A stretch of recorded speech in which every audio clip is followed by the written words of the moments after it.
good. Okay. Restream. I'll pretend we're on the radio. Yeah, that's good. Yeah. Okay, good. So now we're streaming to YouTube and to Twitch. Okay. There we go. Cool. I'll pretend we're on the radio. Yeah, that's the. Okay, I'm gonna mute that. Mute this. We don't need that coming out. Okay, so that's the sound that's coming out now. So whatever you said, that came out. So it's basically we're streaming right now. Oh, they stream me saying I should pretend we're on the radio? Well, yeah. I mean that doesn't matter because. Great. Yeah, you can say whatever you want. Okay, I'm gonna mute this as well. Good. That's muted. And Twitch. Okay, so now we have.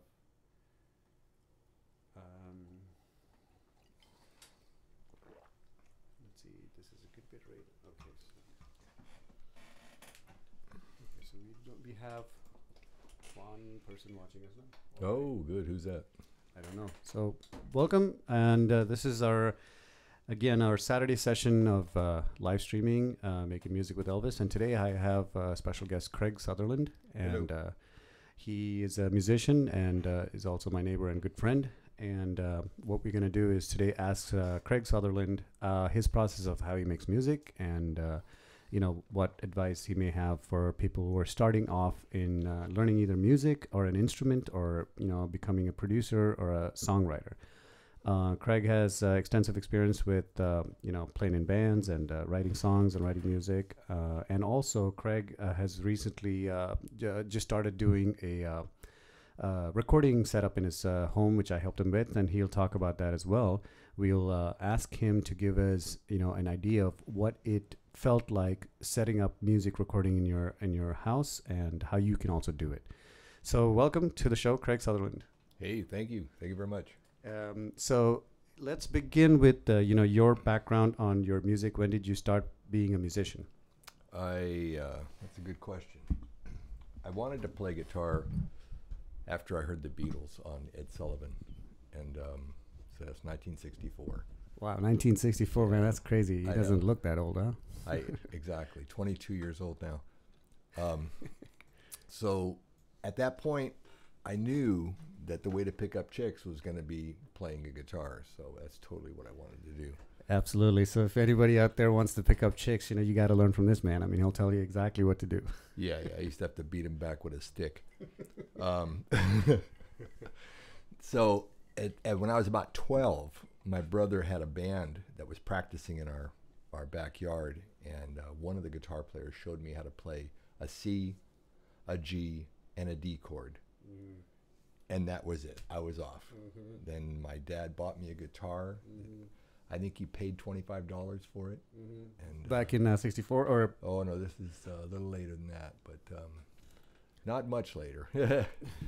So, because I wanted a guitar for a long time, and he had an acoustic guitar that we used to play, an old Wurlitzer acoustic guitar. You still have it? No, that thing got beat. Okay. That thing got beat. I remember I put a pickup on it at one point. Yeah. And kind of ruined it. I know I'm working with guitars now, so I know I just destroyed that guitar. Right.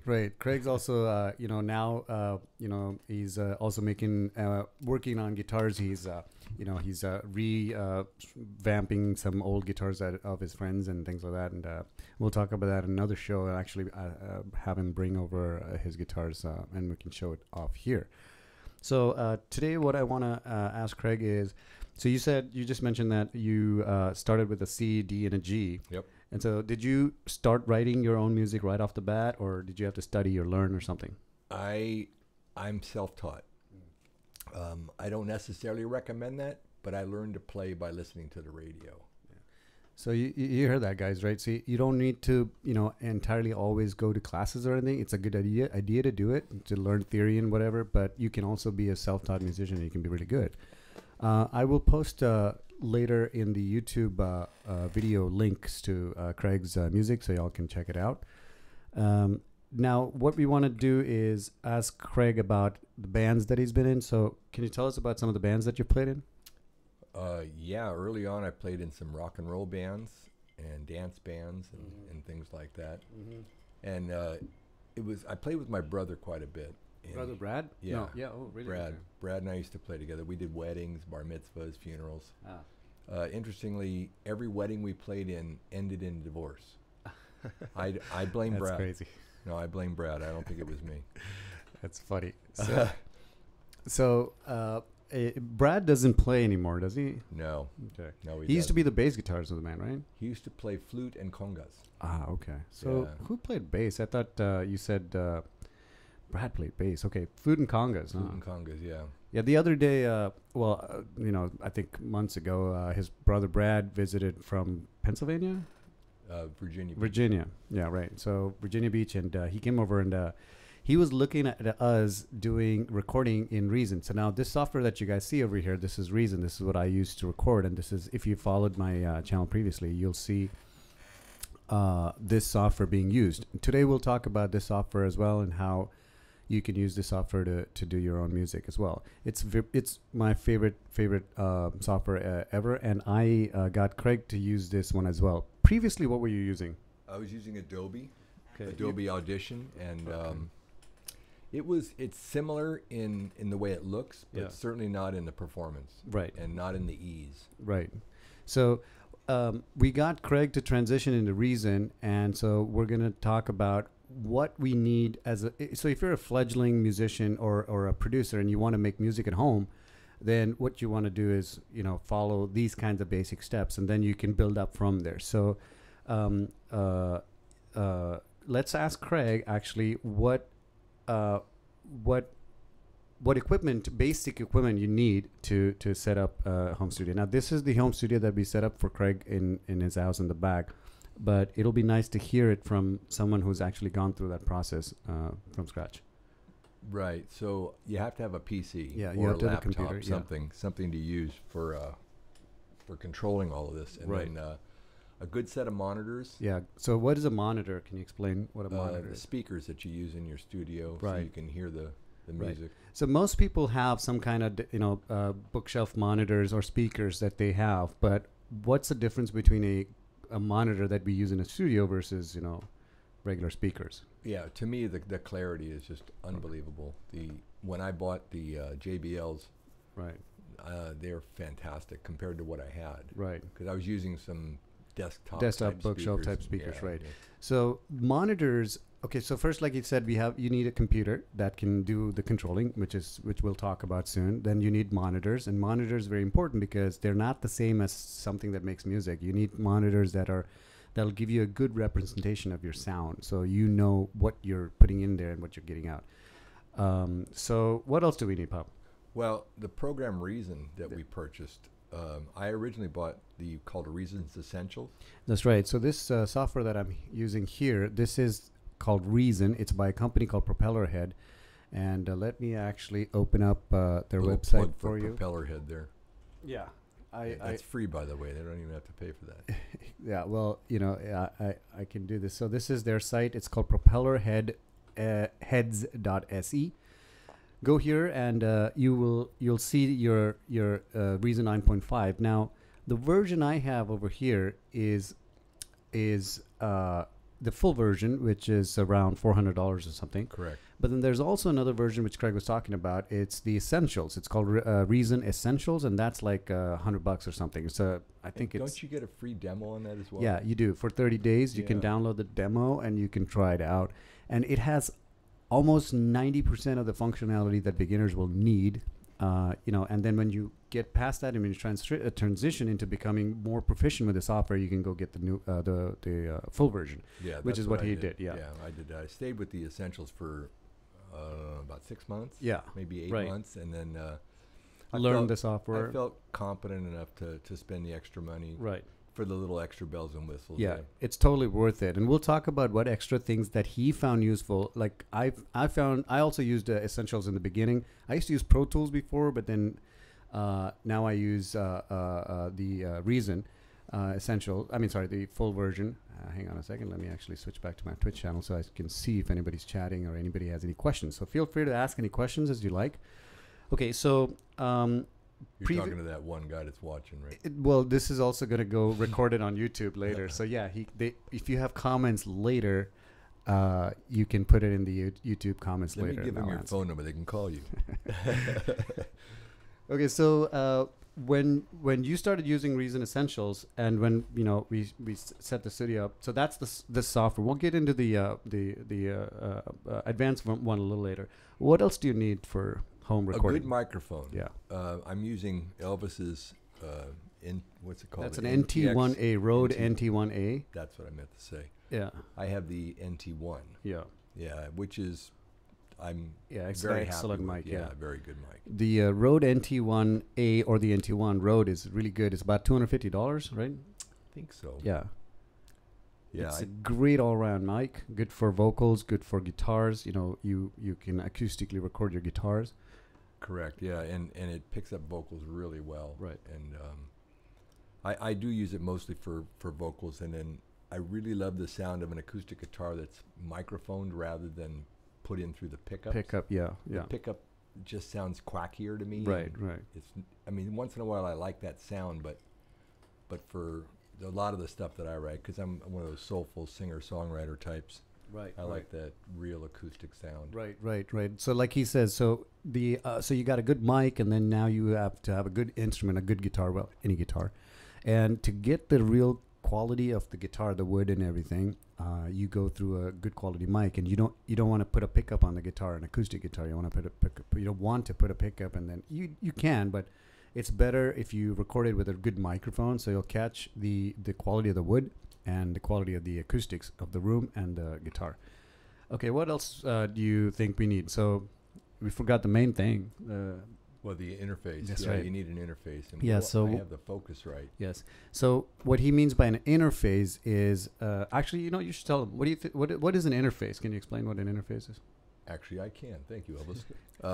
The interface is where you plug your guitar or your microphone in, and it connects to the computer. Right. So it changes that analog signal into a digital signal. Right. Absolutely. Right. And the Focusrite that I have is fairly inexpensive, I thought. And then I just bought the 2-channel because that's all I really need. Right.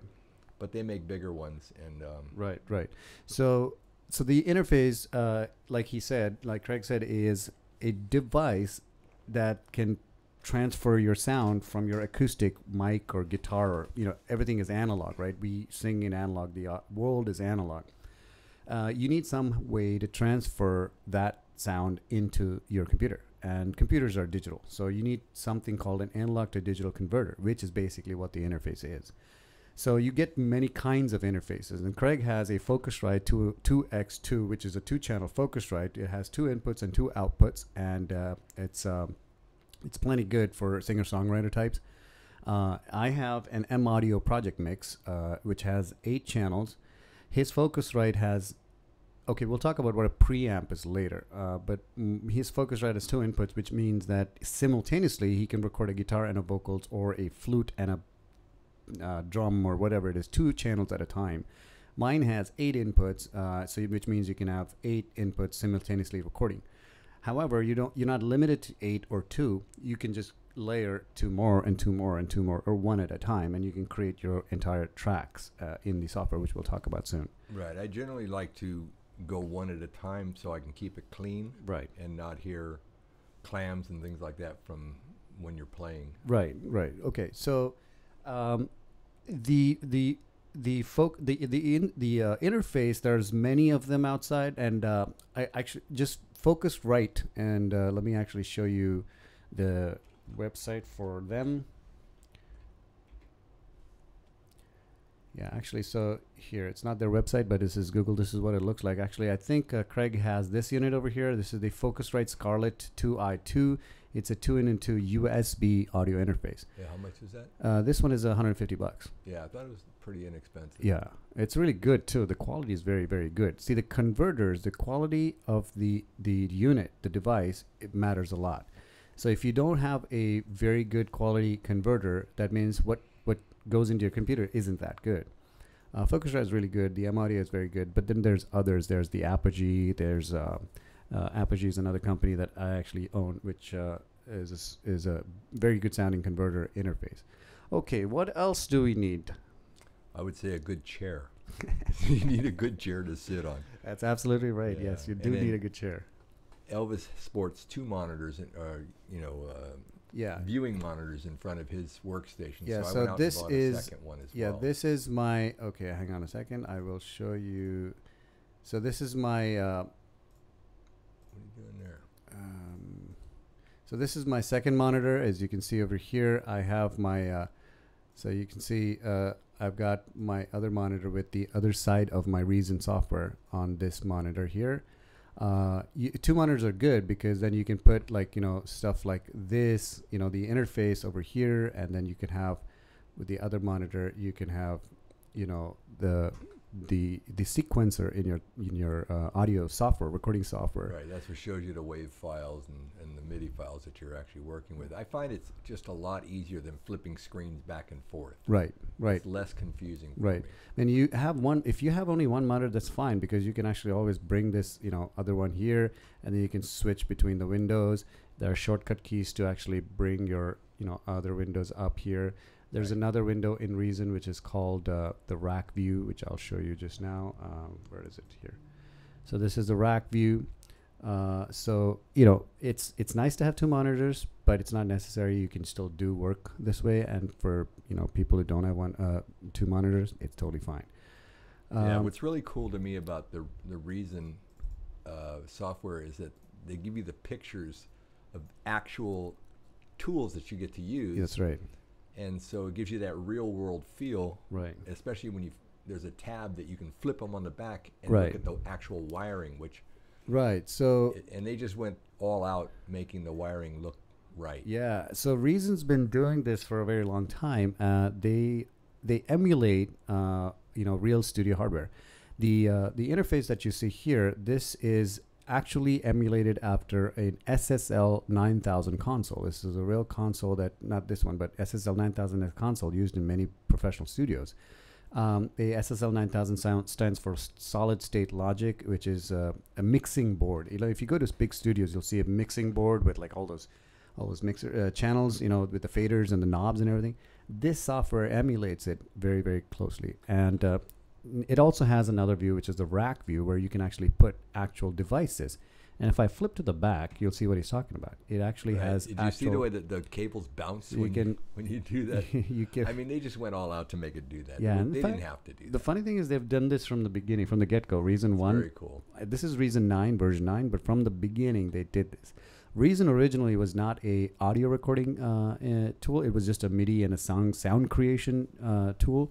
Then they added audio recording, I think, in Reason 5, and they called it, what was it called?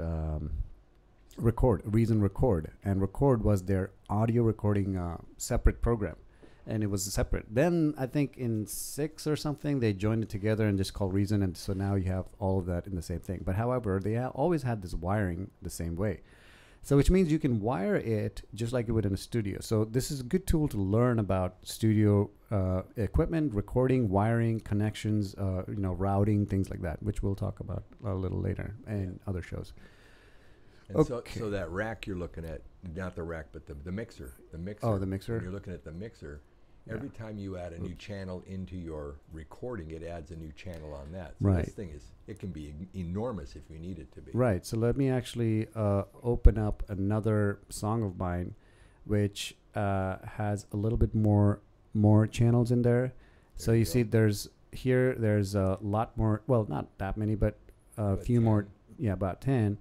And if you see my rack, or sorry, the mixing view, it has more. It'll add more channels as necessary. Yeah, every one you put in there, you have a separate control for. Yeah, so the rack or the channel actually has a few things. It has, the EQ section. This is a compressor section. This is a gate section. This is an EQ section, which you can open like this.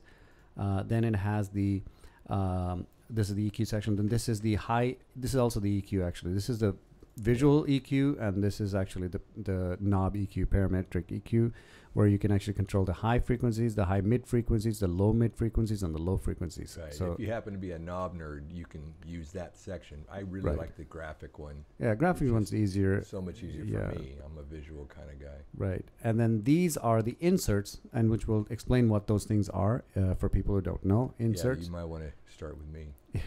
And then and these are the sends. So you know what sends are, right? I know what the sends are. So can you tell people what the send is? Actually, I can't tell them.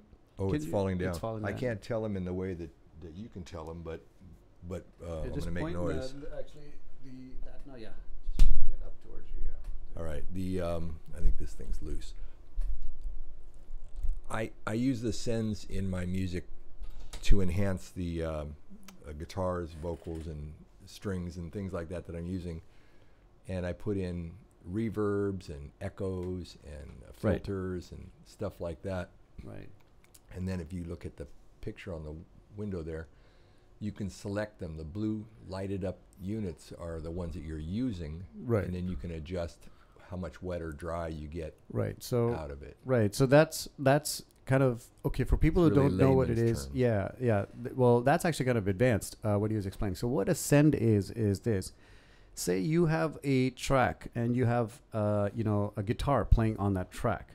Now that track has nothing in it, just a raw guitar track. Now if you want to enhance that guitar track with adding a little bit of reverb or a little bit of echo on that track by doing it in software, what you do is you will split the signal into two parts. One part just is the dry signal, which has nothing in it. Then you'll split the signal and you'll send it to another unit, which actually can do reverb.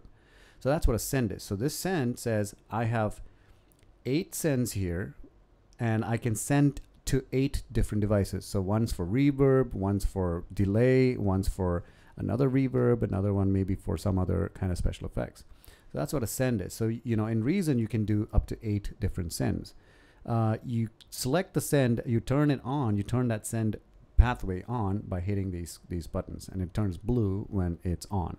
But that's what a send is. That's just so that you can send. So what you do is that you have the dry signal still coming out, but the send signal, you can actually adjust the volume of the send. So if you send it to a reverb unit, you'll have this reverb thingy going on, and then you have the dry stuff. And you can mix the volume of the reverb in there so you get this nice clean thing, which we'll demonstrate soon. Right. Yeah. All of the sends, when you first load them, they're completely wet. Yeah. So in the rack section, they're always wet. Right. So it's kind of annoying when they're that much. Right. I never need that much, Right. but it's nice with this is that it does blend those two signals and you can balance it Right. out really well. We'll talk about that as well. Now, what inserts are is simply like its name says, it's an insert. So you have the dry signal, and if you insert something in the chain, you are putting, say, if you put a reverb in there, you're inserting it, so everything coming out of it is coming through that effect. So there's no way to get clean dry signal unless you adjust the dry wet on the actual unit. All right, so see, I'm learning too. So this my question to you, Elvis, is the insert, is that when I plug the reverb, say, in the rack section, That's right. under my guitar? That's whatever, right. That's and then an it insert. shows up there. It does. It won't show up here. Here, the inserts in Reason is just a method of controlling. Without having to go back to the rack section. Well, no. So there's 2 ways in Reason you can do it, okay. and I'll I've explain. never used that. Right. I don't either, because when you drop it, like you said, when you drop it underneath your channel in the thing, that's a different kind of insert. That's also an insert. Oh. However, these are, say, global inserts that you might want to use for all your tracks. So you will put these guys here. I'll show you. Interesting. So here on the top here, for you see, we have. Oops, why is it not going all the way up? Here. So this is Reason's master section, and in Reason's master section, you have some insert effects here. Yeah, like I said, those are the ones that you drop in on the master section. Yeah, and so. But how do you control them with those other knobs? Right. So so what you do is basically you. Let me see. I hope I'm not tricking you on this. No. So there is. And you can actually go online and look at a lot of tutorials about how to do this stuff. Right. What Yeah, I like so to do is fool around till I that's a figure it out. send. Where's the inserts? The inserts are, these are all the sends actually. These are not inserts. Show the insert effects. Actually, where are the insert? Okay. These are the effects returns. Let me see. Oh yeah, here. So okay, so this is your master section, right? Yes. And so which means that all your audio, when you mix it down, all these tracks, they all go into this main master fader, right? Right. When it goes to the master fader, first it goes through, it comes here to the master section, then all of that go out from here. You can send it out into different inserts. Right. You can send it out like as an insert on the master. So it's an insert on the master. You see, so you can apply a compression, you can apply gating, noise gating, everything on the master. And that's after the fact, so it's for that It's for the master channel, yeah. stereo wave file that you're creating at the end of it. Right. You're going to do something with that. Right. Okay. You can also do that with separate inserts as well. See, these rotary 1, rotary 2, these things are unassigned right now because I Right. don't have other insert effects that I can actually put in there, and then you can control the amount of a particular device by modifying this rotary knob. That's a little advanced, It's actually. very advanced. Yeah, we'll 'cause talk I about have- that a little later. I don't use it. We don't need to use it because we can drop our own inserts like this. So if you want to drop an insert, you just create, say, for example, here. So I have a strings track. I think that's long strings. Where does it say long strings? Here, long strings over here. You can just open up the insert thingy and you can drag and drop an effect like a reverb or something here. That's the better way to do inserts here. Or an amplifier or whatever. Or right? whatever. So we will actually see that in a second. So I'm going to close this song here, and then we're going to just do this with this particular song. Did you show them your new bass? I I should show them. Well, I just got a new bass yesterday. This is a Ibanez GSR 200. It's a very inexpensive bass, but it's a very good quality bass. I love it. It's beautiful. Yeah, it's very beautiful.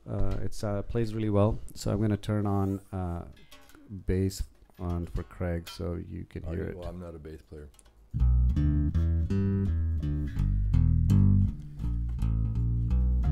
It's a very good sounding bass. Yeah.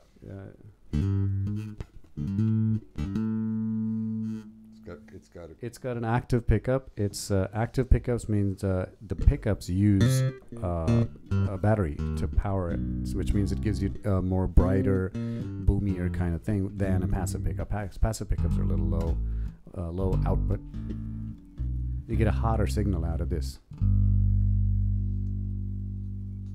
It has 3 tone knobs, and and then a master volume. And that's not the master. That's the active pickup boost. And I think one of them is a tone knob, volume knob. I'm not sure. I just got it yesterday, so I still have to figure out which one is which. I haven't looked at the manual yet, but I found a setting that I like, and I just kind of stuck with it. Oh, well, I messed that all up. That's fine. It's all on 10. Yeah, the little one seems to be a volume of some sort. I'm going to turn it off.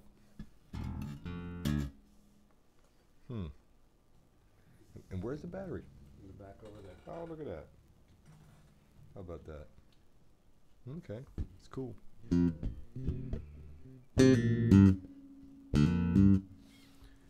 Okay, good. So now what we'll do is we will talk about...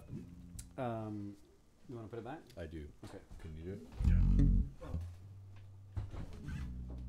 Glad we were able to interrupt this program for my benefit. Well, you are the guest of honor for this show, so... That's true. That's true. It comes with some perks and privileges. Right. So what we're gonna do is, so we covered a few things, right? So we covered you having a computer, and then also an audio interface, some speakers or monitors that you can hear this stuff out of, audio interface so you can send things into your computer. You need a software to record your audio in, like Reason or Pro Tools or Cubase or Ableton Live, or there are some free options like Reaper and N-Track. These are softwares that I've used before, and they're also fantastic.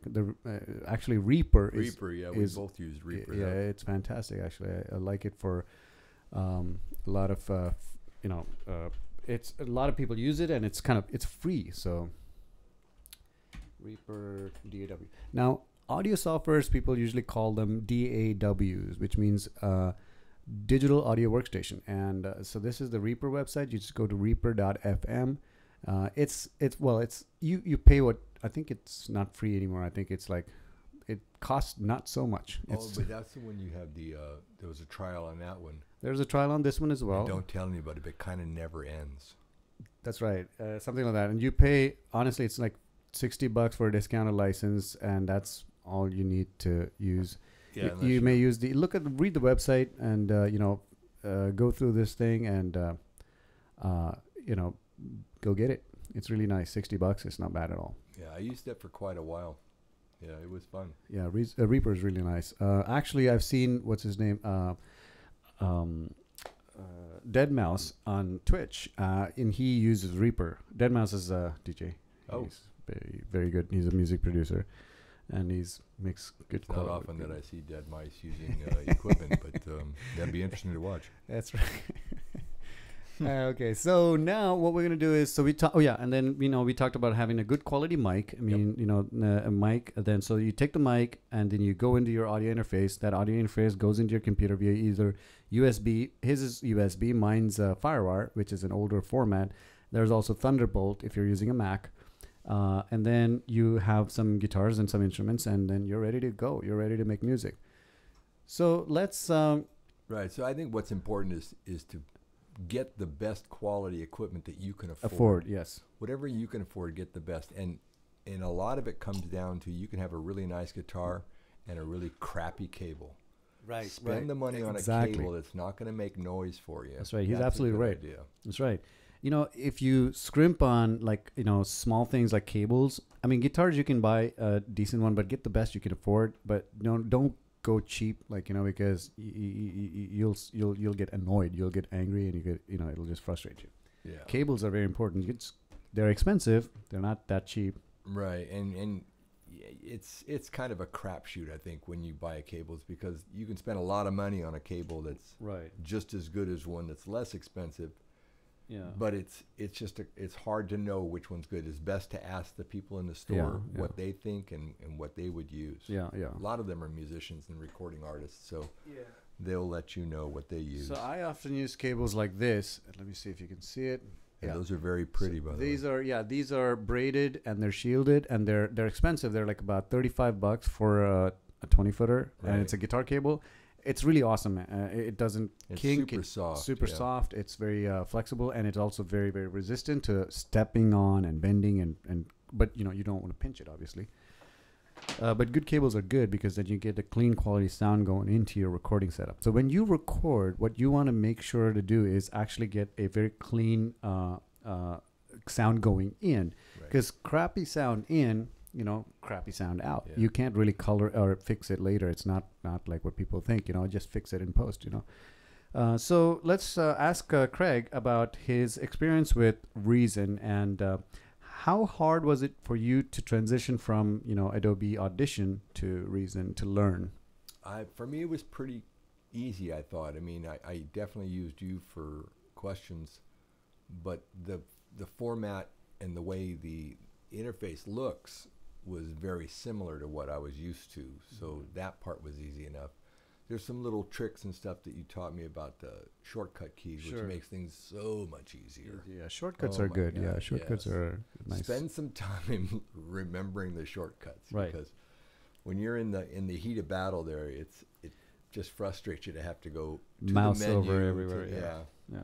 Right. So let's actually start with explaining what tracks are, and start with a little bit on Reason. So, and Craig will explain to you how we will write a song together, right?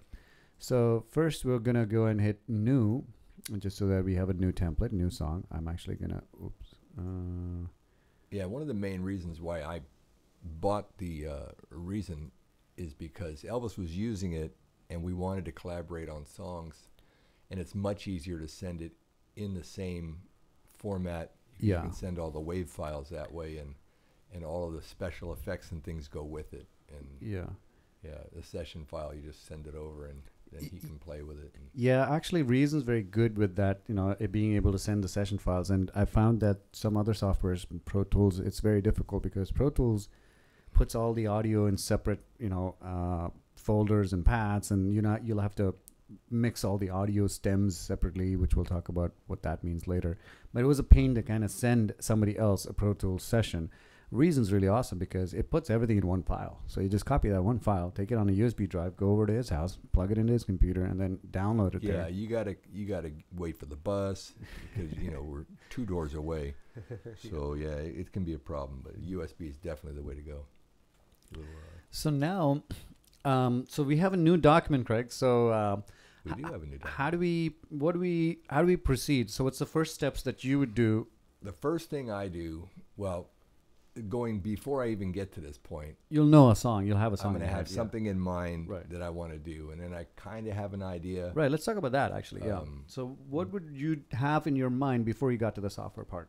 Right. I'll have written something. Right. So lyrics. Or if I'm going to do a cover, then this thing keeps falling. If I'm going to do a cover, I'm going to be waiting for the amount of time that I've practiced it. Hello. And then, so I've got a pretty good idea. I don't want to waste time in the studio doing, I'm pretty strong. I made that tight. Fuck, you did, yeah. Yeah. All right. Not bad for a cripple. All right. So, anyway, so let's just say you have your song. You know what it is, and you're going to start. Well, I first look at the time signature, and the beats per minute. Right. And I'll put a click track on, and I'll run that through my head to figure out what the speed should be. Okay. And then a lot of times I will throw a drum track on. I can't stand a click track. It bothers the hell out of me.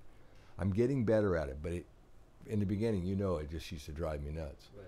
But you put a little drum track on there, and it's a lot easier to play with. Right. So don't be don't be shy about using a click track. Click tracks are good. I'm using them a lot more now. Yeah, you get used to it, and when you get used to it, it's actually it's a good tool. It's a metronome. What a click track is a metronome. Yeah, show them. Yeah. So here I have this thing called a click track, and my tempo, which he said earlier, BPM, is beats per minute. It's also your tempo. It's set to 120 beats per minute. So if I turn this click track on, and then if I just play it, you'll hear the click.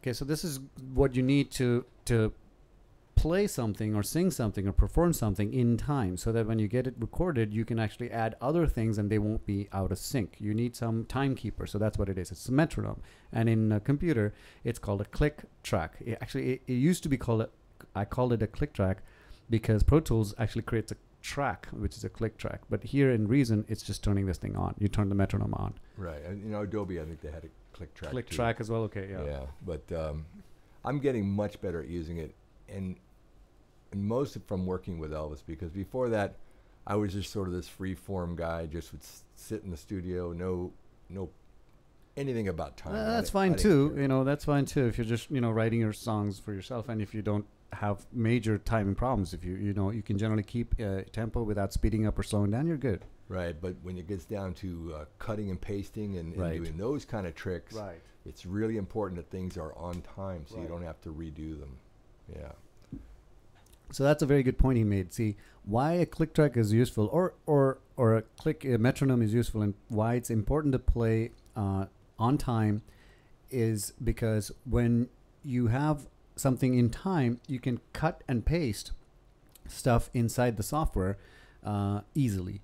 If you didn't have a click track, so say you're singing a song and there's a 4-bar song, 4-bar verse, and so your 4 bars go something like this: 1, 2, 3, 4, 1, 2, 3, 4, right?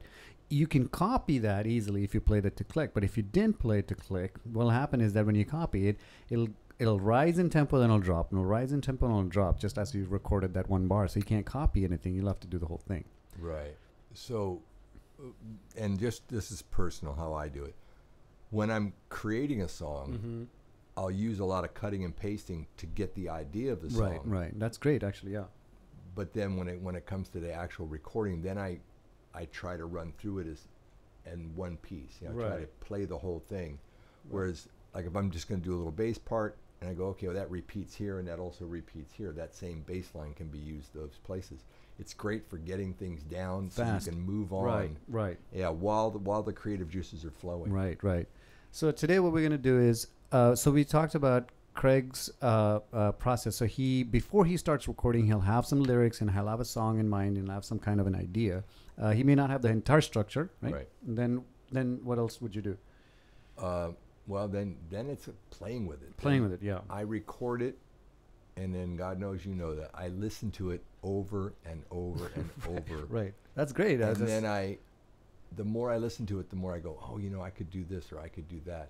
Right. And the hardest part, and there was a great article written by Joe Walsh about working with the Eagles, and he says that when you have a home studio like this, you're never done. Yeah. You have to really be disciplined to be done, because you can add a comma or you can add a period just because you can. Doesn't mean you should. Yeah, see, that's a good point. See, because if you're in a studio, real studio, well, this is a real studio, but if you're in a studio that's paid, when you're paying for it, you want to get things done fast because you're paying $100 an hour. So you don't want to waste time doing comma. No, this comma is no. Yeah. And their bandmates are going to be like, get the fuck out of here, man. The producer's the guy that goes, okay, you're done. You're done. So, but in your home studio, you can just, you can mess around as much as you want. But like you said, form a discipline. Now, I want to add a tambourine right here. I want to add a banjo. Right. So. And, this is Craig's process, however. And so because he's the guest today for the show. So we want to hear what his process is. So everybody can have their own process, and many people have different process. I have a slightly different process. He has a slightly different process. So you should develop your own process as well. When I used to have a lawn, I used to mow the lawn. And honestly, that is where I would find most of my song inspirations, is doing a mundane task. Right.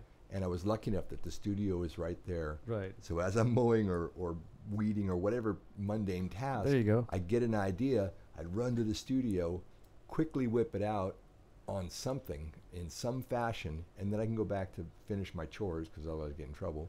Right. And then later on you go, oh yeah, that's cool. I remember what I was doing. Right. Or in the shower is the worst time for me because I get a lot of inspiration when I'm in the shower. And then he just wants to run out naked. I want to run out naked. Yeah, the neighbors don't like that. But yeah, I don't have the ability to capture it. And I always think, oh no, I really like that hook, or I really like that phrasing. I'm going to remember that. No, I don't. I don't. So I have to have the ability to run to the studio and put it down. Right. Yeah. So do you think it would be okay for us to kind of do one of your songs, because you already have a song in mind, one of your songs that you've just recently written or something, and we can kind of just put a track in there. We won't do any kind of awesome placement of the mic and everything. We'll just use the guitar and we'll plug it in directly. If you want to use an electric or an acoustic. I'll use your acoustic. Okay, great. So any song do one that I've already done. Yeah, because I have a hard time remembering them. Yeah, one you've already done. Yeah, this will be just to show people the process of using Reason very simply and easily. So I'm gonna get Craig the acoustic, and this is like the worst chair to play in. Oh yeah. Actually, you know what? I will give you this chair. Still got arms on it. I know you can actually. Do you want the cajon to sit on? Yeah, that'd be. Let me go get that. All right, I'll get that. I will just put this chair out.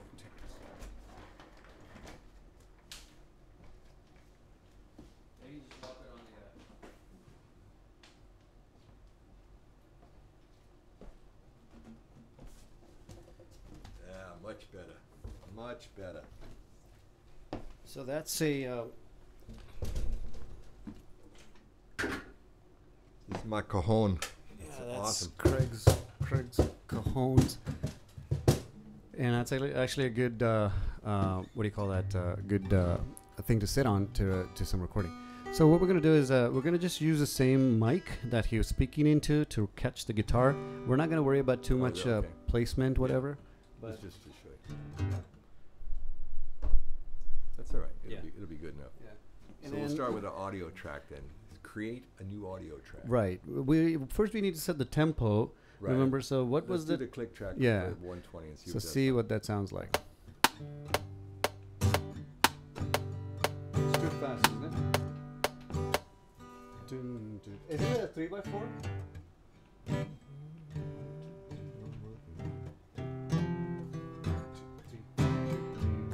So yes, it is a 3x4. So it's a waltz. 2 3 1 2 3 1 2 3 1 2 3 1 2 3 1 2 3 1 2. Okay, now.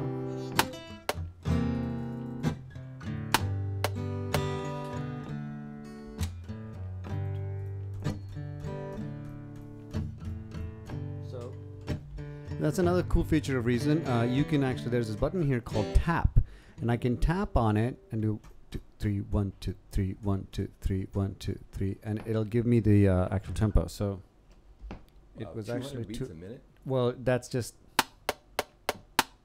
That's still. Oh, you didn't finish putting it in 3. Yes, I didn't.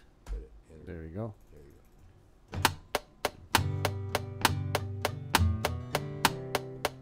I guess it is. Can you make it 100 beats a minute? It'll be annoying actually. But yeah. Let's see. Yeah. So 100 beats is half of that, which is still cool. 1.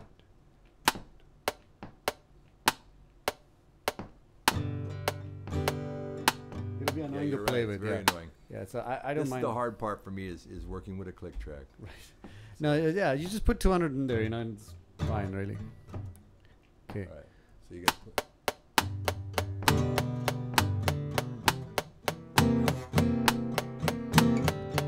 You got a nice tempo going on. Awesome. So we're gonna now first layer the guitar track, and so he's gonna do the guitar track right now, and we're gonna keep quiet until that's going on, and after that we'll talk about what he wants to add next. So we'll layer the track. So you'll see what we do for creating a guitar track. Just a little bit of it, right? We're not gonna do the whole yeah, just a little bit of it, exactly. I mean, not the whole thing, but and we're going to create a new audio track. So in Reason, how you do that is you go to create audio track, or you can also right click and you can say create audio track. So we're going to do that. My advice is to always name your track so you know what it is. Don't leave it as audio track 1, because later you'll be like, what the heck is audio track 1?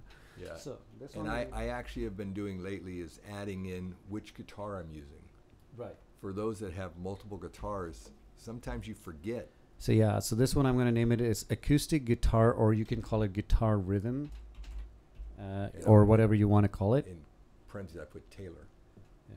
Because that way later on, if you make a change, you want to use the same guitar again, so it doesn't sound weird. So you can do that. Actually, you can just do that. Guitar rhythm Taylor, and that's just to identify, like he said, that's his style, and that's actually a good idea. I think I've not done that before, but that's a good idea. And then we also want to see whether the guitar is in tune. That's also important. So we can do it 2 different ways. We have a tuner like this over here. This is a Snark tuner. It's actually very good. And we're going to show you how Craig's going to do it. See how close they are. Yeah. Or we can also use this button over here in Reason. If you don't have a tuner, you can enable tuner. And then when you play something, it will...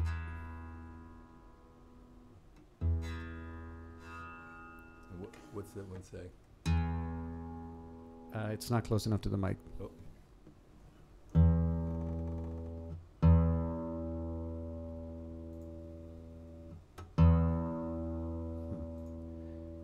Not working, eh?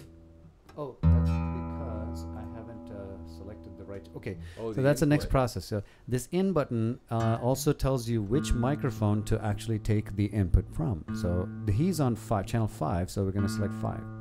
There you go. It's on A now. Oh, it's dead on. Yeah.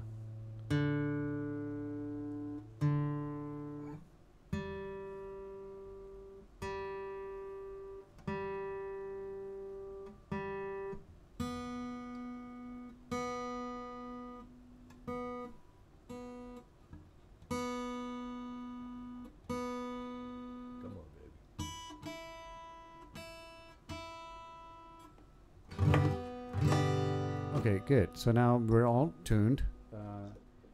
And then what we can do now is begin the recording session. So now observe. Can you play one strum? See the levels over here. So it shouldn't hit the red. You know, if it's yellow and all that is fine. It shouldn't hit the red. If it's red, then you reduce the input on the interface, on your audio interface. I will show you my audio interface at a later time. This time, we'll just go with it for now. So he's going to start recording. So we're going to start the click track, and then after Pre-click. yeah. So pre-click is it'll give you a count before it actually starts recording. So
okay, now see, usually we wouldn't do it this way. What we would do is we put them in with headphones, and those main monitors will be off. But today we left the monitors on. So what that means is that the click track that comes out of the monitor will bleed into the mic. So you'll hear the click track at the end of it. But that's fine for now, for these purposes. So if you hear the song, now we're going to play the song from the beginning, and we're going to hear the click in the actual track, which you shouldn't if you did with the headphones. So, I can actually turn the click track off right now, and I don't need the pre-click track, so we can just turn the click track off, but you'll still hear it in the track because we recorded it in. See that? I'll pretend it's this here. See, the guitar got captured really nicely.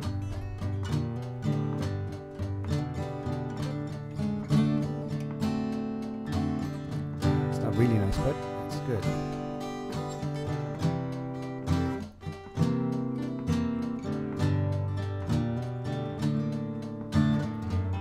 Cool. So that guitar is now done good. What we will do now is that he's playing some lead right now. So what we will do is we'll actually give him headphones right now, so we don't have the doubling of the name click track or the doubling of the actual guitar thingy. And I'll mute the output volume of the main speaker, so we don't have that problem. So which means you might not be able to hear anything. But no, let's not do it. I'll just sing. Okay. Yeah. Well, even for singing, it'll come out. We're not going to save this anyway. Okay. All right. Well, but I just wanted to show people how we would do it. All right. Well, I forget whose show this is. This is just this is a method that we want to show people how to do, so that they don't. Listen, I'm telling you. Okay. So.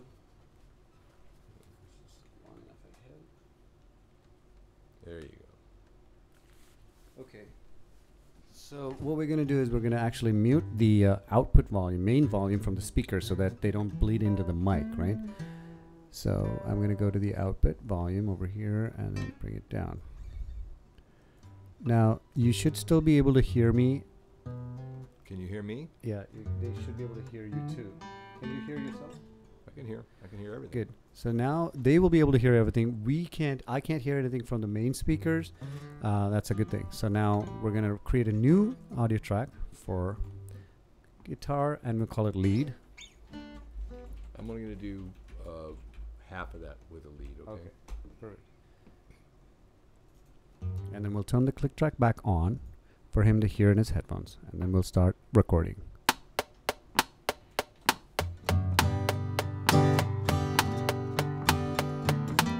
Oops, okay. I forgot to set the input channel. So if you see something like this, if it's blank, that means you're not recording from the right channel. Yeah. So we're going to set it to channel 5. Okay, ready? Sure.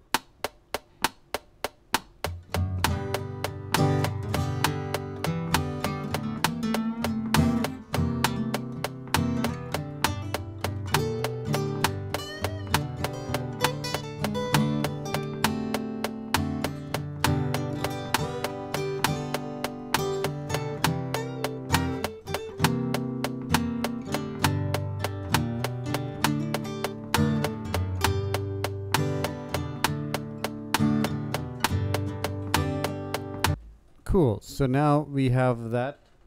I'm going to take his headphones off. The guitar done, right? Yeah. Put the guitar back. Okay, so now I'm going to bring the volume of the main speakers back on so we can hear. Okay, good. All right. So now that was a lead track recorded, so we're going to hear what that sounds like. So if we mute this, oh sorry, not mute it, solo it. So M and S, solo and mute.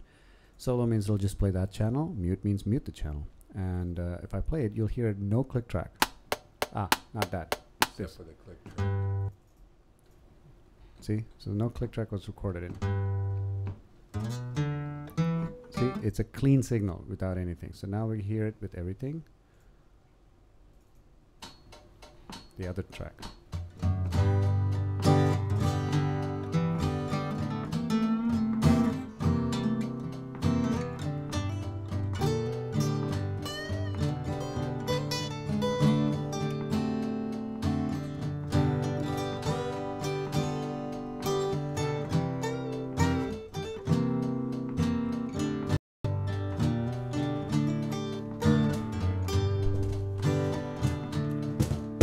Cool. So now we can actually add a little bit of drums in there.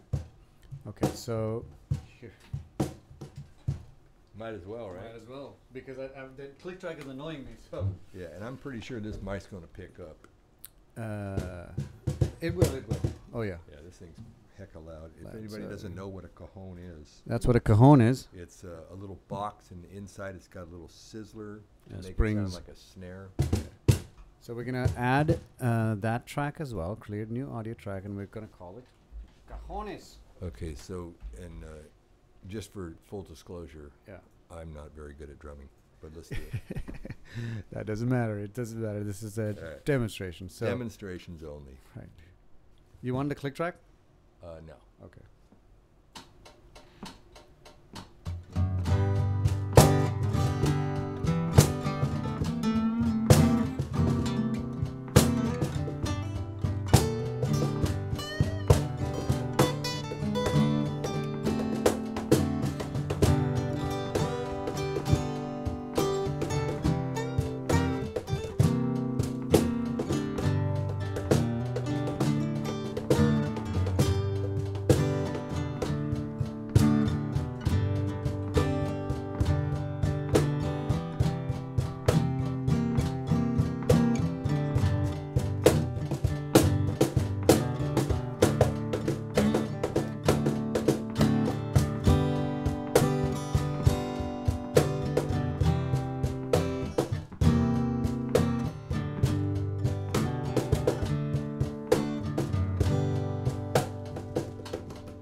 Yay.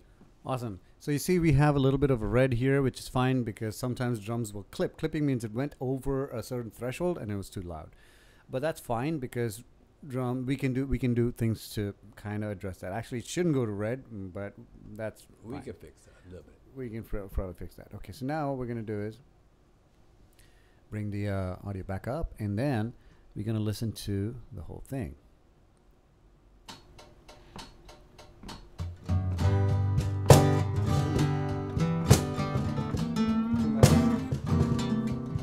Really come through, yeah.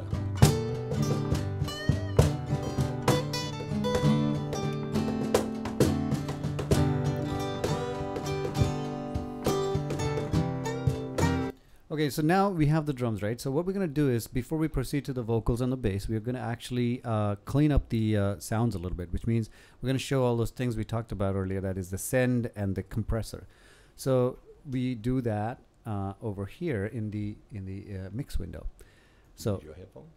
oh no, I'm okay. Yeah. All right. So here, what we're going to do is, for the rhythm guitar, we are going to add a compressor. Okay, first I'm going to actually cut this thing short so that we don't hear those cajon thing, you know, as much as we can avoid it. Right. And then I'm going to take the mixer here, and then what we're going to do is I'm going to throw in a compressor. So what a compressor is, it brings the overall volume of the track up, but then it prevents things that are peaking to go over, peaking meaning going over 0 dB. 0 dB is a limit in digital audio beyond which it will clip. It doesn't have the information to record it, which we'll explain in another video what a compressor is. So I'm just going to turn this on. I'm just going to bring the compression ratio down a little bit, and the threshold I'm going to bring it down nicely so that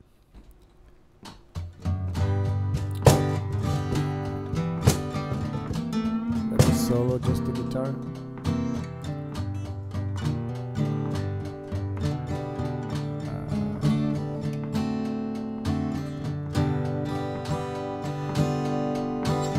Bring the volume up a little bit because low, and then solo that.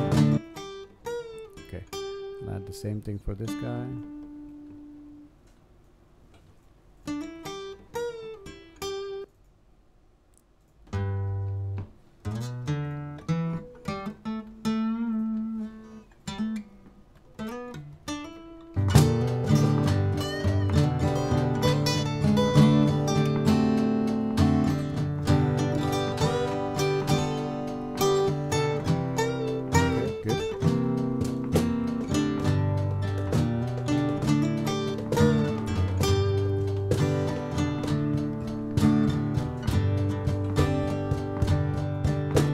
So now we have a nice mix of everything going on.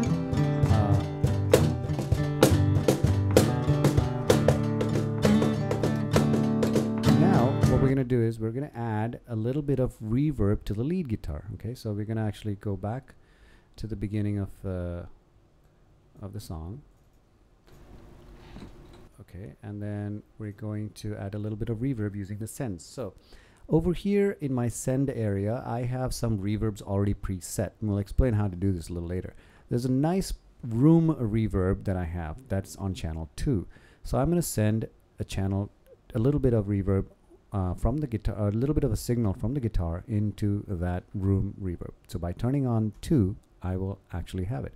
This is the level, how much of the signal I want to send. The more of it, the more reverb I hear, the less of it, the drier I hear. So if I turn it all the way down, you won't hear any difference. We're soloing just the lead guitar. Okay. Now, I'm going to turn this number up, this knob up.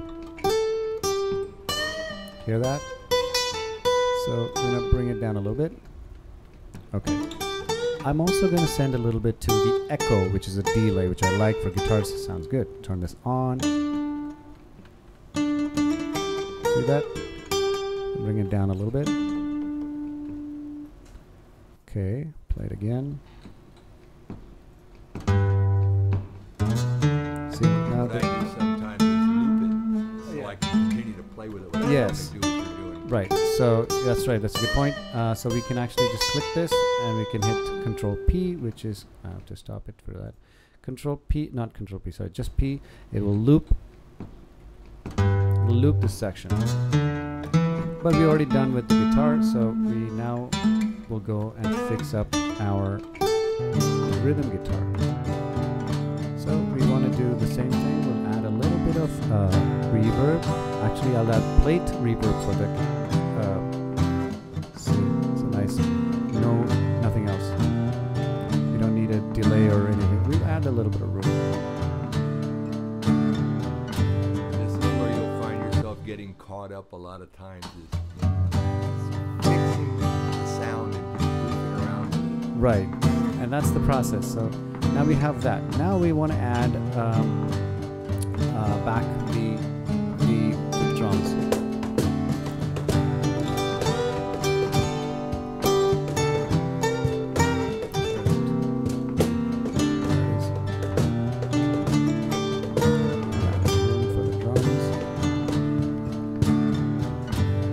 Now we can actually bring in the rack over here, and on the drums, on the cajones, I'm actually going to add another compressor as an insert. So what you're going to see is I have this really nice compressor. It's a leveling compressor.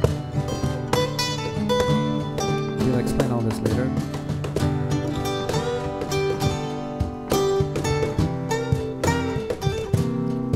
Okay. So now it's set up nicely. Turning on some niceness.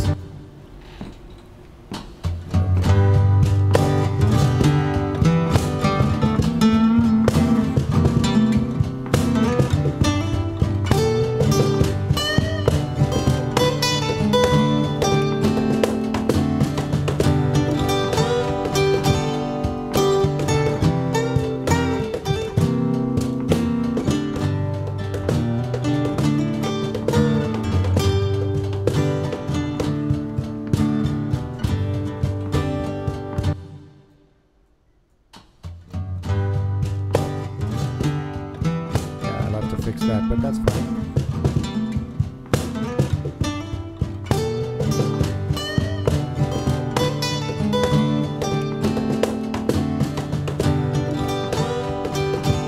Okay, good. So now it's ready for the next part, the next instrument. Well, in this case, it's going to be vocals.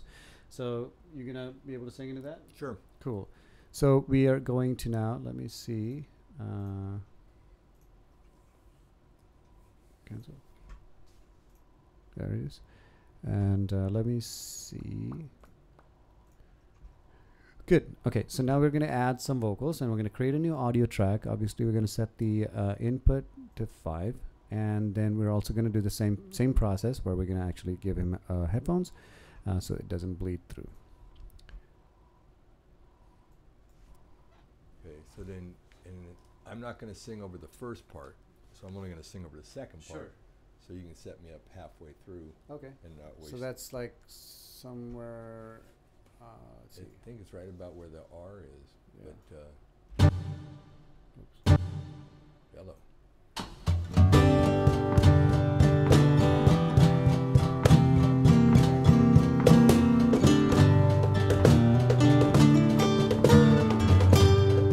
Yeah, that's a good place to start. Okay. Somewhere in that area. Okay, great. And then no click track. No. Okay. Yeah. So usually you wouldn't bend like that. I mean, you'd. Yeah. Normally I would sing in a better posture. Stand up but or that's all something. right. Yeah, but for now we're gonna sing like that. Yeah. And The headphones are a little hot. Yeah. But I'm just gonna wiggle them off my ear. Off your ear. Yeah. Okay. Yeah. Yeah. So see, what he said is that the headphones are too loud for him. I can actually bring it down like that. Was that right? Well, I'm not gonna be that much carrying anyway. So. Okay. Then. Me. I'm ready. Okay. Oops. Agree.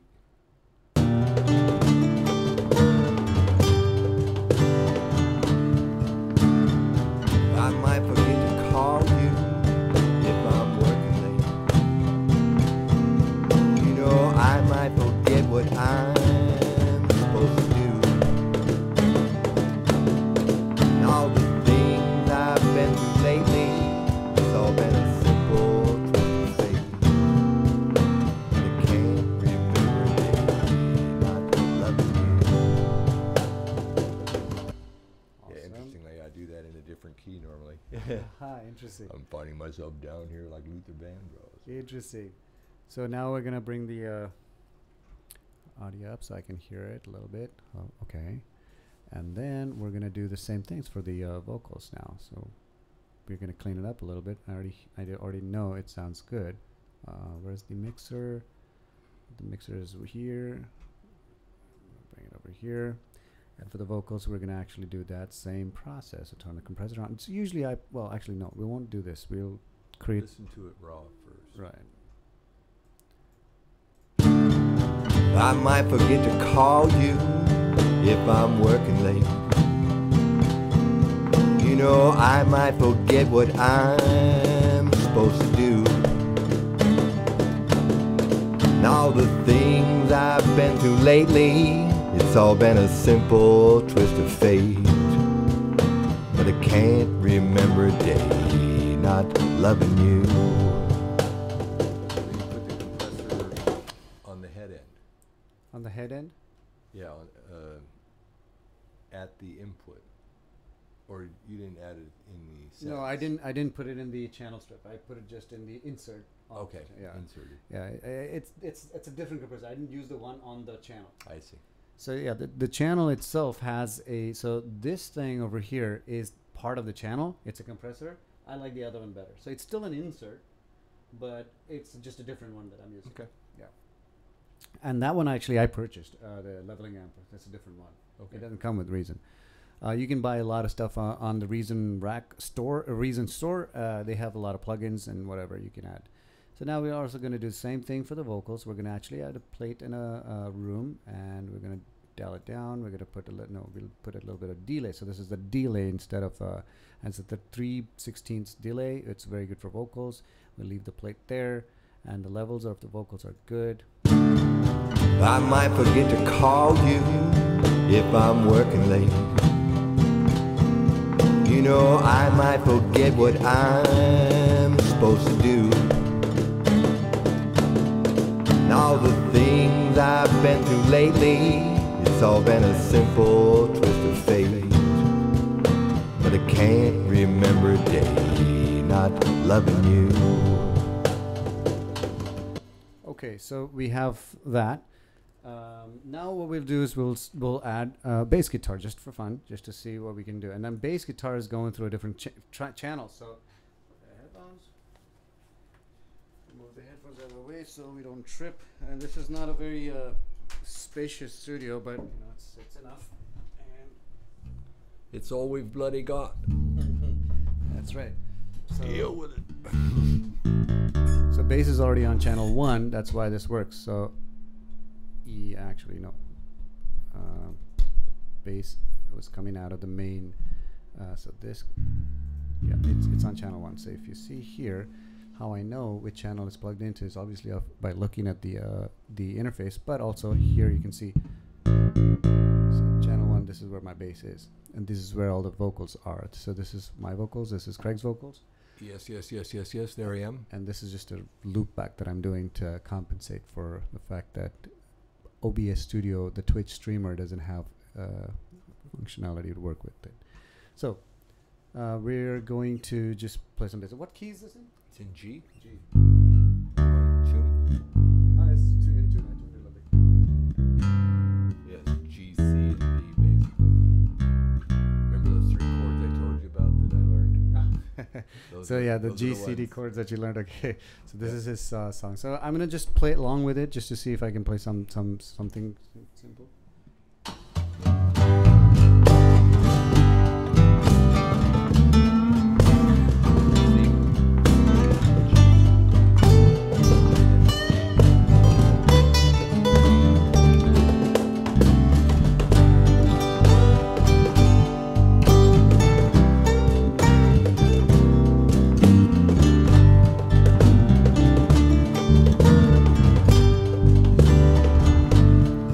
So yeah, so we can play that simple bass.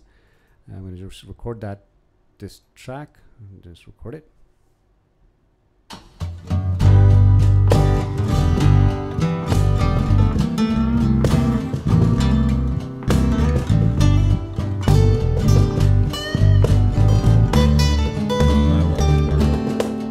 Because you're totally overmodulating. Overmodulating? I thought it was hitting the red all the time. Was it? There's no red line there. Okay, we can we'll actually pull down the bass here. Just a little bit.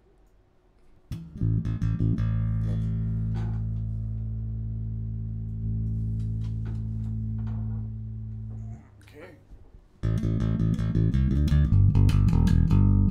Yeah.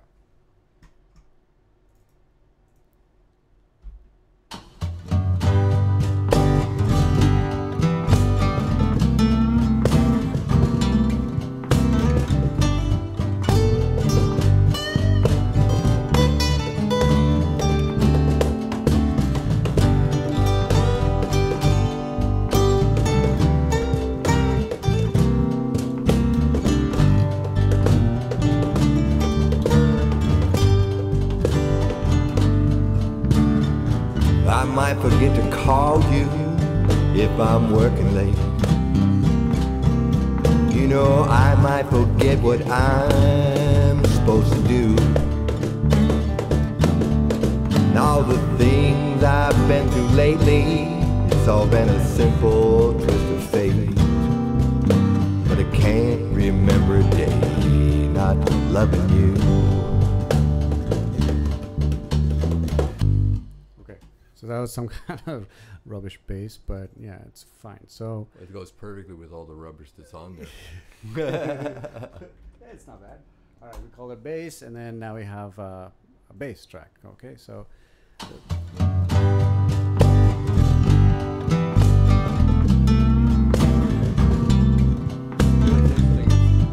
You could show them. I thought you were going to only do that. I thought you were going to only play half of it. and then And then dupe it. right. So you can show them what timing, how important that is. So yeah, exactly. So we're gonna show that. I just recorded the whole thing just for fun. Yeah. So what he's mentioning is that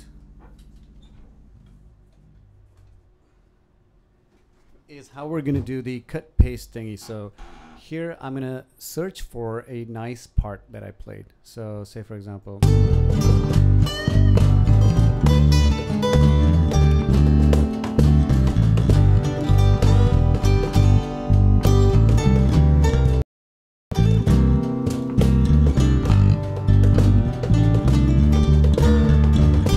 So say I wanted to take that part over here. Okay, so here I'm gonna cut it and then go.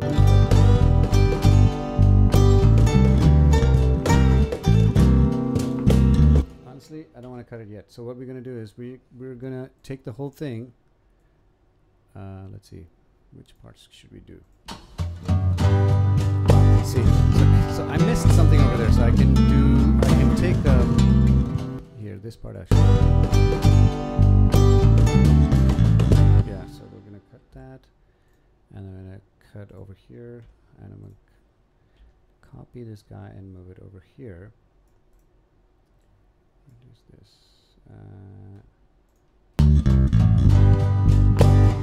So you see that? So we used a part that I played over here and brought it over here to give us that nice little stroke.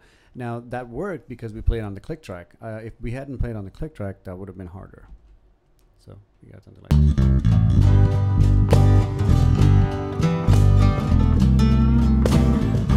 And you can do the same thing for the others. So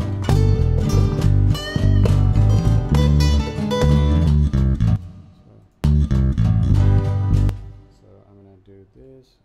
Copy that. Get that. We can double duplicate that and bring it over to here, I think.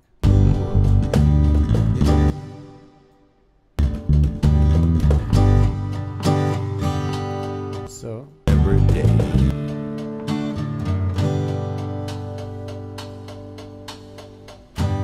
Back to the whole thing again. We can do this whole thing again. Duplicate it.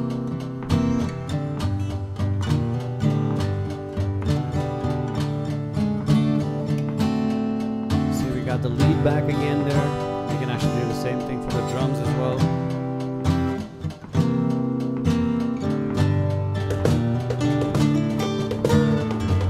So we've just doubled the length of the song by just copy pasting, right?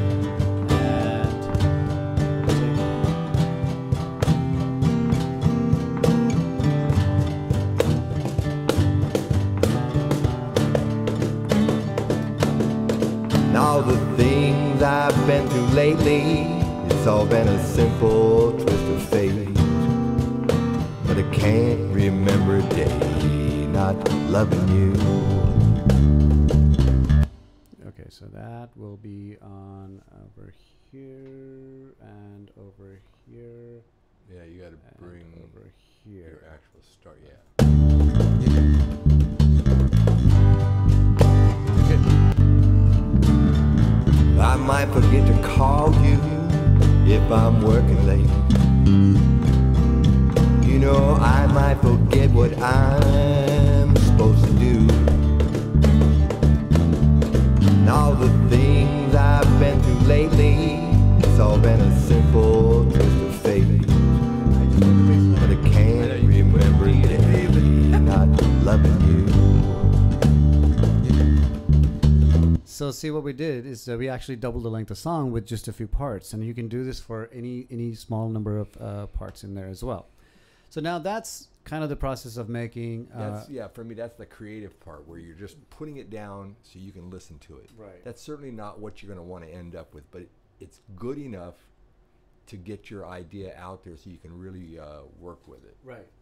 Right. So like you said, once you have this kind of thing inside, you know, it's a raw structure or whatever. Now you know, okay, you might want to put a chorus in there, so you'll just kind of... Right. The next part might be like a middle section or a bridge or something like that. Right. You go, okay, well, what do I do? If you haven't quite figured it out, you listen to this part and you'll get some ideas and you'll figure out. Yeah. So this is Craig's process where he just keeps listening to this, and then, you know, he'll move this move this thing over here maybe, and then start recording another part there, Yeah. and then just stitch it together and see if that works, right? I'll just stitch it, yeah, and play with it, and play different keyboards and Right. other items, and maybe I get inspired by stuff. I don't always have it all. Once in a while, I'll have a song start to finish in my head, Right. lyrics, melody, everything, and just go, oh Christ, I got to get this down. Right. So that brings me to another point that I wanted to ask you. So most people ask me about my process of writing music. So I want to ask Craig this. What do you usually do when you write music? Do you have the music first or do you have the lyrics first? A lot of times it's the lyrics for me, because I'm a word guy. So a lot of times it's the lyrics. But like I said, once in a while, I get it to all come together at once. Right. But a lot of times I'll have, like I said, I'm doing a mundane task, washing the dishes, doing something, and say, oh, it's a good line. Right. You know, and you can actually, even your brain will put a little melody on it or something like that. So you kind of get both of those at the same time. Yeah. Generally very close to each other. But then... so for your melody, are you do you like, so you hear the melody in your head, and then do you try to play it on the piano, or do you try to play it on the guitar? It depends. A lot of times, guitar is very convenient for me, whereas this studio, I'd have to go all the way out to the studio for the piano. Yeah. But I have guitars in the house, so for me, just grabbing a guitar and just finding out where I'm singing. Right. And then usually I'll refine it from there, because like I said, I tend to like to be in A and B flat and sometimes C to sing in. But because your vocal range. Yeah, just because of what I'm doing, it's not getting any easier. So right. Try to find the key. Like I said, this one we just did in G is like it's so low. But eventually I'll be there. Did you not originally write the song in G? No, I wrote it in A. Ah, okay. Yeah, and I usually put a capo on and I use the same chord structure, but I use a capo. Okay, so see, Reason has the ability to actually transpose stuff too. Oh no, come on. Yeah, so you can do that. So basically, that's by doing the pitch edit. And this is a feature that he liked from Essentials to Reason full version. This is why why he got the full version, because he wanted the pitch edit. Now, pitch edit is usually used for people who want to correct minor mistakes in pitch, but you can also use, pardon the plosives, because this thing is not very good. Sorry about that, but that's why I'm trying to speak from the side. Anyway, so pitch edit is usually used for correcting small fluctuations in pitch, or major fluctuations in pitch, but you can also use it to produce harmonies, and that means you can also change your entire key. So we're gonna demonstrate how we can use this to make some harmonies. That should be fun. His brother Brad, what do you say? He said, "You're cheating." That's cheating, he said. We did a song with him and put 3-part harmony on it using the exact same vocal line. So I said, well, this is what you and I used to sound like. You know, siblings tend to speak exactly the same way. So you don't have that bounce on the harmonies. Right. Oops. So now I created a new track called BV, which is backing vocals. This is vocals. And so we're just going to make a copy. So I'm going to click Control and drag. It will copy a duplicate in Reason. So Control, if you click Control, and if you pull, it'll make a copy. Great shortcut. Yeah, it's a good shortcut to know, actually. Instead of saying, Control, duplicate, then drag it and drop it, you just pull it down. Now what we're going to do is we're going to enter this mode called pitch edit, and this is not available in the Essentials version, and it is there in the full version, which is fantastic. Now we're going to solo just the I'm going to move this guy up so that we can actually see them together. So we're going to solo just the vocals and the BV together. Right now, if you hear it, it's just going to be 2 doubled vocals, right? It's not going to be anything. So let me actually get out of this. Am I clicking the right one? Yes, that is the right one.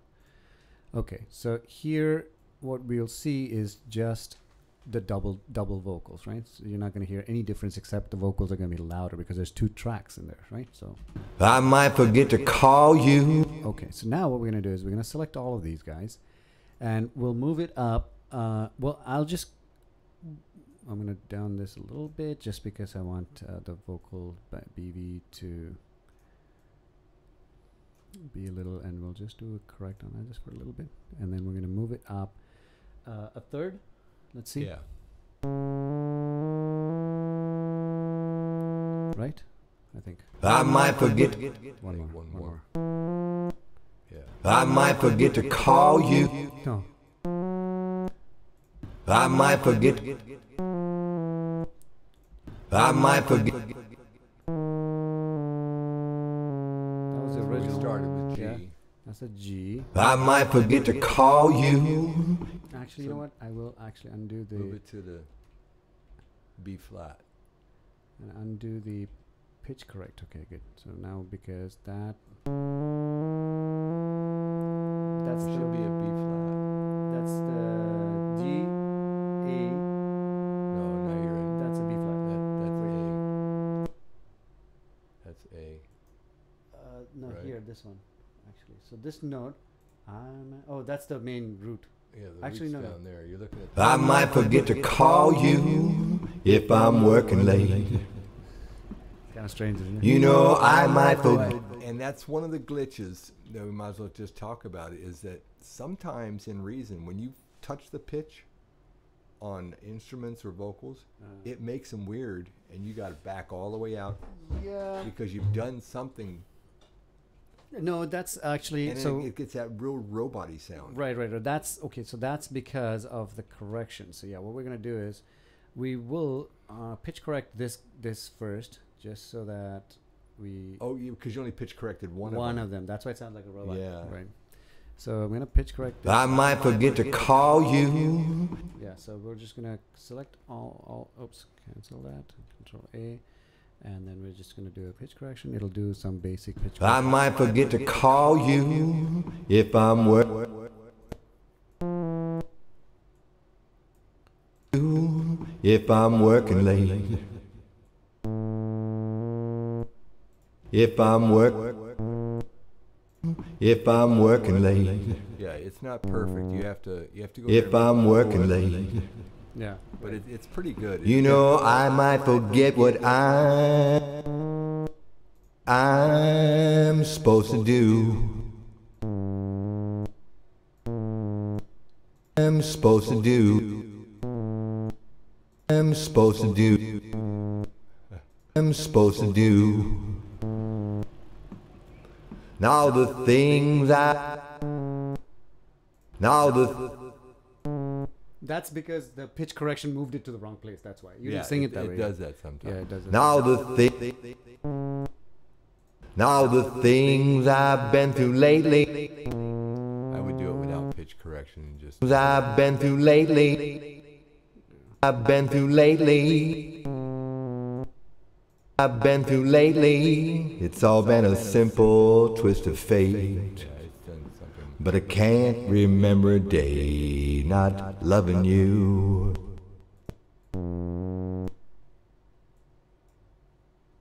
Not loving you. Not loving you. Not loving you. Let me see. Let's actually listen to this. Things I've been through lately, it's all been a simple twist of fate. But I can't remember a day not loving you. Okay. So just, we're this is just a demo, right? So now we'll go to the BV guy. Actually, no. What I'm going to do is, because we made the corrections on the original, I'm just going to delete this, and we're going to do the same thing and pull that corrected one bottom, so we don't have to do the corrections again. Right. And then we're going to click the pitch edit here, and then we'll select all of them, and then we'll try to move. I might forget to call you if I'm working late. You know, I might forget what I'm supposed to do. Fuck, that's so weird. Now the things I've been through lately, it's all been a simple twist of fate. But I can't remember a day not loving you. That's the same one. Loving you. Yeah. Loving you. Okay, so what we're going to do is we're not going to do it that way. So we're going to undo that. We'll do it in parts, because apparently that doesn't work for everything. Doesn't work for every note. Right. Exactly. Not for every note. So we're going to undo that and come out of there. Close this. I'm going to delete that actually. I'm just going to make sure that we haven't modified that. And then let's choose which parts of the thing we want to kind of do the harmony on. So I might forget to call you if I'm working late. You know, I might forget what I'm supposed to do. It changed everything. What I'm totally different, huh? Totally different. That's okay. Yeah, it's the pitch correction changed things up. You have to be very careful when you use pitch Be correction. careful, yeah. Okay, so I might forget what I what is should it be there? Well, the whole thing. This whole thing is. But yeah, that one I note is might way forget, too high. uh, No, lower. get what I'm supposed to do. BB or no?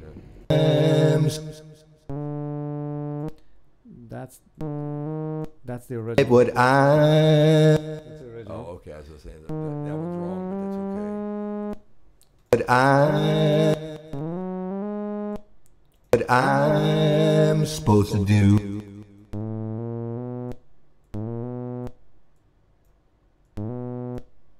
God, I hate when it cuts it up. Yeah, it cuts it like that. That's kind of yeah. I'm supposed to do. It's kind of weird, but I might forget to call you if I'm working late. You know, I might forget what I'm supposed to do. we gotta fix that. Actually, that's actually so bad. And go back to pitch correct, and then go to Get what I'm supposed to do. what is that? Note? That's a better note. Yeah. Actually, I'm just gonna go to. What are you doing? I'm just reverting everything. Oh, you're just gonna undo it all Yeah. with no correction. Yeah. Hopefully it remembers. Oh, actually, you know what? Oh, just delete that. Do we have Now this? it doesn't correct that one. No, I only corrected the one. Okay, because I've. It. Yeah, I only corrected one of it. Where is that supposed to be? I think it's there. I might forget to call you if I'm working late. See, I didn't select. See, when you it only corrects what you've selected. So if I click this Yeah. and then do pitch it, it'll only correct that. Okay, it's in the wrong spot, I think. Get to call you if I'm working late. You know, I might forget what I'm supposed to do. Okay, so all right. So now we're just gonna create a track there, so it's unmodified. You know, I might forget what I'm supposed to do. Okay. Now the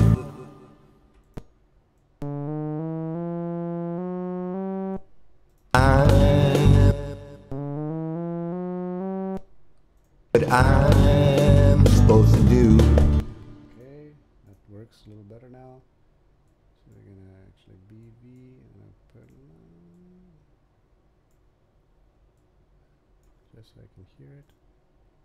I'm supposed to do. And then we're gonna correct that.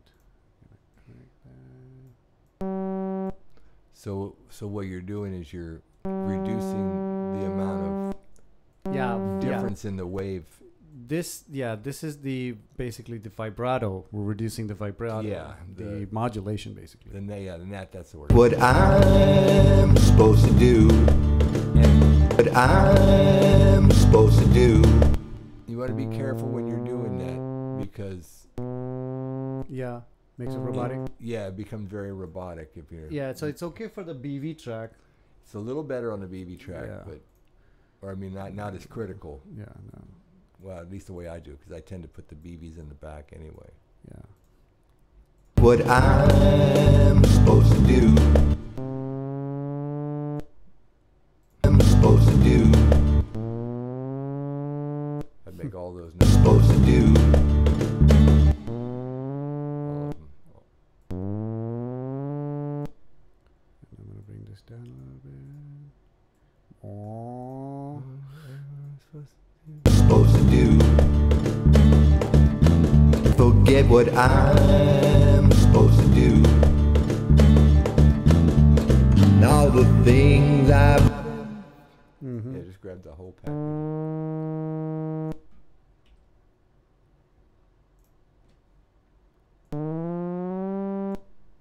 and all the things I've been through lately, it's all been a simple.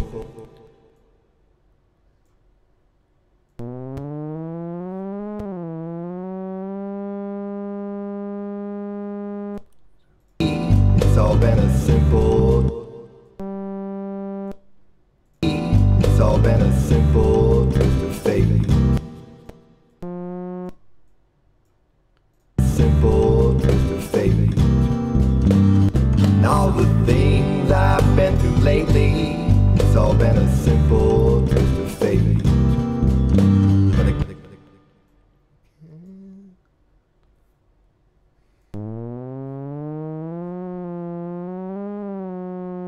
Up a little more. There. There, I think. but I can't remember a day not loving you.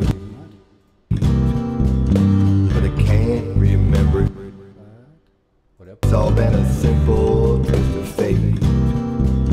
But I can't remember a day. Oh wow, that's because you know what? What happened?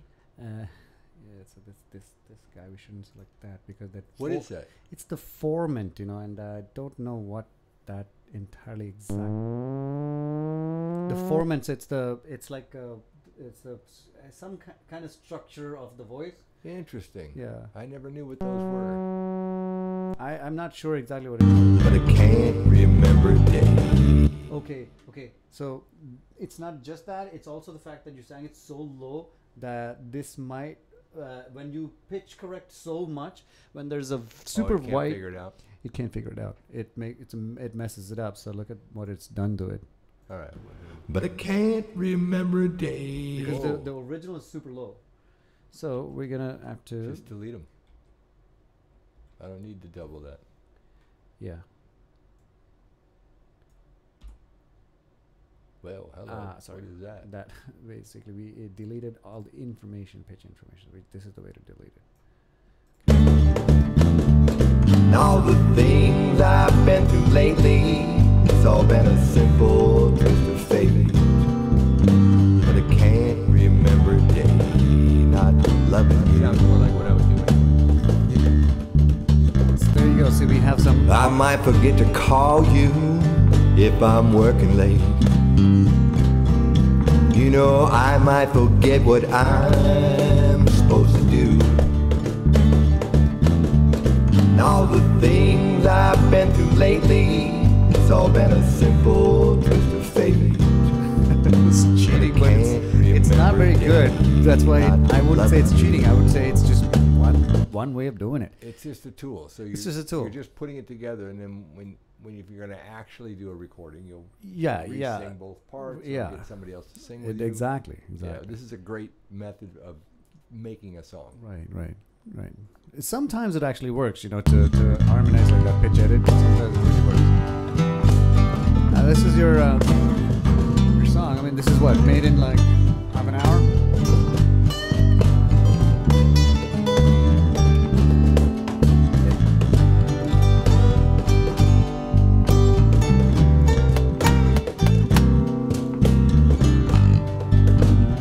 First thing I do is fire the drummer. Fire the what? Fire the drummer. Fire the drummer. I might forget to call you if I'm working late. You know, I might forget what I'm supposed to do. And all the things I've been through lately, it's all been a simple twist of fate. But I can't remember a day not loving you. Now, I want to make that part a little louder because it's too low compared to the rest of the thing. So I just made a cut there, and I'm going to pull the volume up over here. It's all been a simple twist of fate. But I can't remember a day not loving you. Right? So I might forget to call you if I'm working late. You know, I might forget to call you if I'm working late. So what you did there was You know, Yeah. you cut it, Yeah. and then there's a little bar that shows you the relative size of the wave itself. Right. It's And you're you- just normalizing the wave. Yeah. Right, and you grab the little pecker point or whatever that thing is, the little square, Right. and when you raise it up, you increase the size of the wave That's right. so that you get more input into your. Right. into That's your right. system. That's increasing the amplitude of the wave, and basically that's called normalizing. I mean, normalizing means bringing everything up to average of 0. That's what normalizing means. But in this case, we're just raising the original level of the wave so that when it goes through the thing, it comes Right. actually louder. Right, we adjust it for based on the way you sing Right. and what you want to hear, because Right. the instruments will tend to Right. overpower you. A compressor it does pretty much kind of similar thing, but sometimes we don't get that level of fidelity with a compressor. Right. All right, ladies and gentlemen, I think we have done for our session today. We are at our time limit. I hope you guys enjoyed it, and I if know you- I did. we have to continue. We'll be continuing doing this. So let me close with final few words from Craig, and if there's anything you want to tell our viewers. Well, the only thing I would say is if you plan on doing some home recording, it's probably one of the most rewarding things you can do. It is very fun. That's right. You will almost become obsessed, possibly. right. I was, am. Yeah, exactly. But yeah, it's a lot of fun, and the tools out there are getting so much better and That's so right, much that's right. easier to interface with. It makes it a lot easier to have the creative stuff flowing as Right. opposed to fooling around with cables and Right. inputs and outputs and all that stuff. Right. This makes it really easy. Right, like you said, today's technology and our tools allow even average home users to actually produce studio quality music. You can actually make some very, very good quality music in your home, bedroom, studio, whatever it is. Yeah. If there's any questions you guys have with regards to equipment or software or how to use some things and how to get started, Or where I buy my T-shirts. where he buys his T-shirts from, that's a Tesla T-shirt. He used to work Have for you, Tesla. Have you talked about MIDI devices yet? No, not yet. Not in this that's thing. gonna be a good Yeah, so segment. So the next session we'll talk about MIDI devices, because today we were covering just acoustic, analog sound or acoustic stuff like guitars, bass, and vocals. But next we'll talk about MIDI and how to add synth parts in like piano, violin, even drums, and various Yeah. other things. And how easy it is to fix. Yeah. Oh my God! Yeah. I use that all the time. Yeah. So thank you very much, and hope you guys have a wonderful rest of the week. Well, thanks for letting me hang out, Elvis. You're welcome. Thank you for coming, Craig, and hopefully we can bring you over to the studio one more time. Are we gonna get drinking again? Yes, we are. All right. Bye, guys.